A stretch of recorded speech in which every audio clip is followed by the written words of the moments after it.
Thank you. Thank you. Good evening, everyone, and Mazel Tov to JCRC New York on 50 extraordinary years. It is such an honor to join you tonight and to celebrate an organization that has played such an important role in Jewish civic life in this city. Before I get to the main event tonight, my mother, I want to congratulate Lauren on her very well-deserved honor. As you heard, Lauren and I grew up together. Our families have been close for generations, and I have had the great privilege of watching who she is, not just in good moments, but in hard ones too. Life has asked more of Lauren than it asks of most people, and through all of it, she has carried herself with remarkable strength and grace and faith. If you know Lauren, you also know where that comes from. It comes from her mother, Nina, of blessed memory. It comes from her grandmother, Peggy. It comes from a long line of strong Jewish women who taught her how to move through the world with resilience, with dignity, with compassion, and with deep devotion to family and to community. So Lauren, congratulations. This honor could not be more well-deserved, and what a blessing it is to celebrate yet another simcha with you.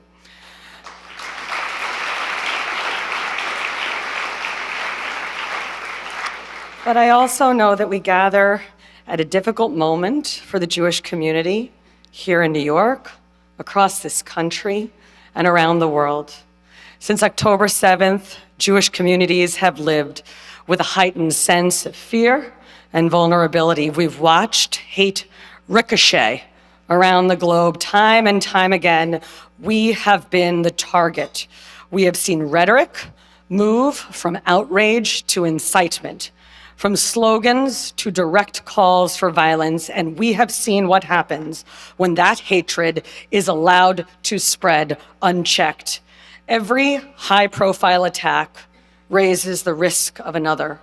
Violence inspires copycats. Individuals already on the edge do not need detailed instructions, they just need a spark. I also want you to know that I understand that for many of you, having a Jewish police commissioner is deeply comforting. Please know, please know,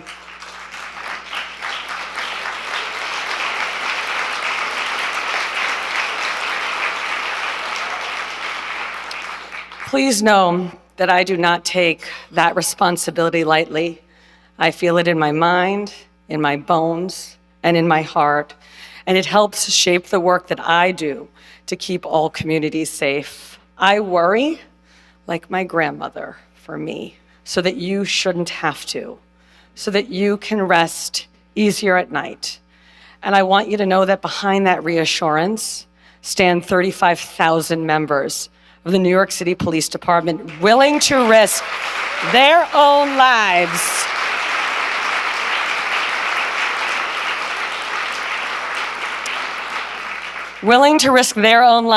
for people they have never met, supported by the most robust municipal counterterrorism capacity in the world and a hate crimes task force that is second to none.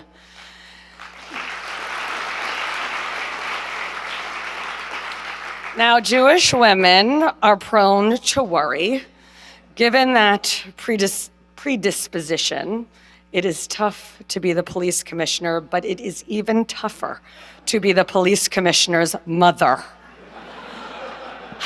And now I get to do something that I normally avoid at all costs, which is publicly discuss my mother while she's sitting in the audience, which means I am about to receive live feedback on this speech, because my mother has opinions about almost everything, and to be fair, she is usually right.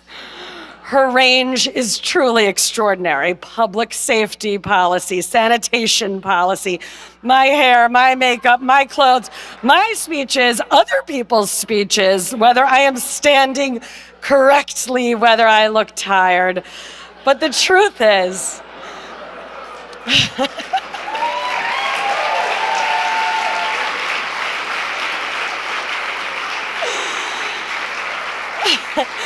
But the truth is that no one gives wiser or more honest counsel than Meryl Tisch. Underneath all of that is a woman with an extraordinary sense of purpose. My mother has spent decades fighting to raise standards in education across New York State, first through the Board of Regents and now as chairman of SUNY Board of Trustees. She has never been afraid to take a position that she believed in, even when it was unpopular, even when it drew criticism, even when easier paths were available. And that is so important now because we live in a moment where too many people hesitate to say what they actually believe. Too many people confuse conviction with controversy, and Meryl Tisch never has.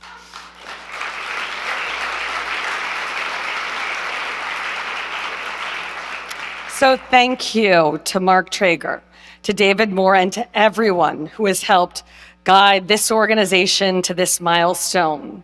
In my mom, the JCRC has chosen tonight to honor an Eshes Chayil, a woman of true valor, a person of faith who demands excellence for herself and for those around her.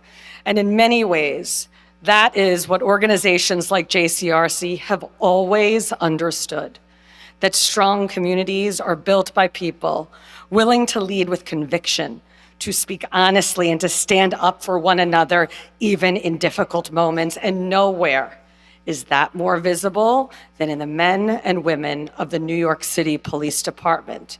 That's what makes the profession of policing so noble in a city of more than 8 million people. These officers spend their lives standing between complete strangers and danger.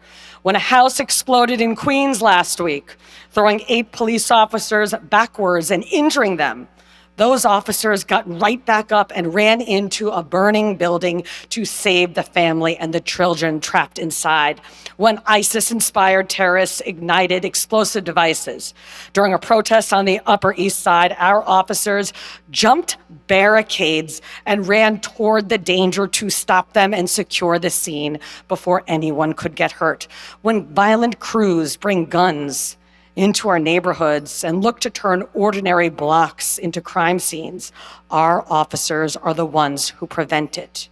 If you want to understand the NYPD, you have to understand what moments like those say about the people who wear this uniform, because they aren't acts of isolated courage.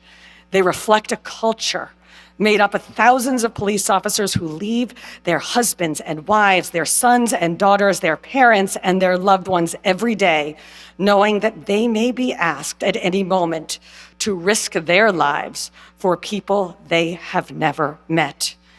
People often proclaim that the era of heroes is over, that in a world this cynical, words like duty and sacrifice and courage belong to another time.